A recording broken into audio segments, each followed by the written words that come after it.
देखिए, अगर आपके शरीर की गंदगी साफ नहीं हो रही है तो आप लाख अच्छे से अच्छे चीजों को खा लीजिए, उसका फायदा आपको मिल ही नहीं सकता। और जैसे ही आपके शरीर की गंदगी साफ होती है, आपका पाचन तंत्र बहुत तेजी से काम करने लगता है। शरीर के अंदर पहले से ज्यादा ताकत महसूस होने के साथ साथ चेहरा साफ होने लगता है। वजन बढ़ाना और घटाना आसान हो जाता है। पिंपल, दाग धब्बे, एक्ने जितने भी कुछ हैं वो सब कुछ ठीक होने लगते हैं और कई सारी गंभीर बीमारियों का होने का खतरा जड़ से खत्म हो जाता है। तो हम लोग सबसे पहले बात करते हैं कि हमारे शरीर के अंदर गंदगी जमा कैसे होती है। तो देखिए, हम लोग जो भी खाते हैं वो आहार नली से होकर पेट में पहुंचता है, जहां खाना टूटने के बाद छोटी आंत में जाती है, जो कि बाद में मल के रूप में हमारी बॉडी से बाहर चली जाती है। लेकिन इस प्रक्रिया में सबसे ज्यादा गंदगी हमारे आंत में ही जमा होती है। अगर हम लोग अपने आंत को जूम कर कर देखें तो वो कुछ इस तरह का दिखाई देता है, जिसमें उंगली की तरह दिखने वाली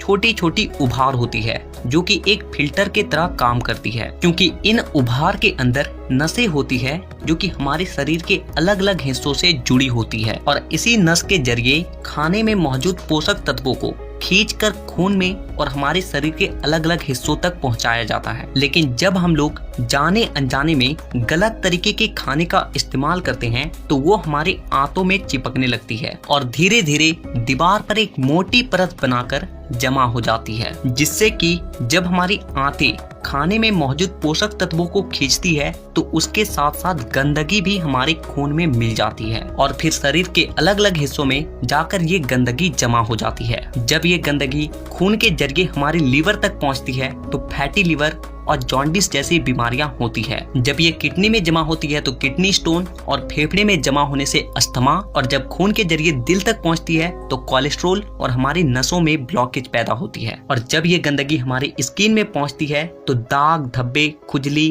एक्ने, पिंपल जितने भी इस तरह की समस्या हैं सब होने लगती है। और इतना ही नहीं, जब ये गंदा खून हमारे पूरे शरीर में फैलता है तो हमारे शरीर का जो हार्मोन का संतुलन है वो भी बिगड़ने लगता है और जिससे कि हमें और भी जानलेवा बीमारियां होने की खतरा बढ़ जाती है, यहाँ तक कि कैंसर भी। बस आप इतना समझ लीजिए कि शरीर में हर छोटी से छोटी बीमारी और बड़ी से बड़ी बीमारी शरीर के अंदर गंदगी जमा होने की वजह से ही होती है। और इसीलिए